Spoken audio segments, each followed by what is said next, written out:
আপনি এবং আপনার সঙ্গে সহযোগী যারা আছে তারা বিভিন্ন সময় প্রভাব খাটিয়ে অনেকের জমি দখল করেছেন এবং আপনার অনলাইন এবং সোশ্যাল মিডিয়া প্রিন্টেড পত্রিকাতেও মাঝে মাঝে কিছু নিউজ আপনার ব্যাপারে এসেছে, সেখানে আপনাকে ভূমিদস্যু হিসেবে উল্লেখ করা হয়েছে।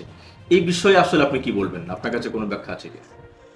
আসলে এই বিষয়ে আমার কাছে ব্যাখ্যা হচ্ছে এরকম যে এখন আজকে আমি আপনাদের চ্যালেঞ্জ ছুড়ে দিয়ে বলতে পারি যে আমি শীতলমারী উপজেলার চেয়ারম্যান ছিলাম।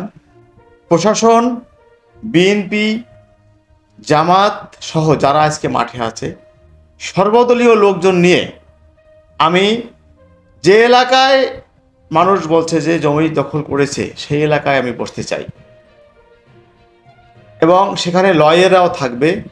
এই ধরনের যদি কোনো বিষয় থাকে যে আমি কেউ 1 কাঠা জমি, 1 শতক জমি আমি দখল করেছি, আমার এলাকায় প্রভাব খাটাইয়া বা কোনোভাবে এখনও অন্যায়ভাবে দখল করে আছি, আমি নির্বাচন তো করবই না, আমি জনগণের কাছে ক্ষমা চেয়ে ওখান থেকে চলে আসব এবং এর জন্য যে সিদ্ধান্ত ওখানে গৃহীত হয় সেই সিদ্ধান্ত আমি মেনে নিতে রাজি আছি। আমার চ্যালেঞ্জ থাকলো, ওপেন চ্যালেঞ্জ থাকলো।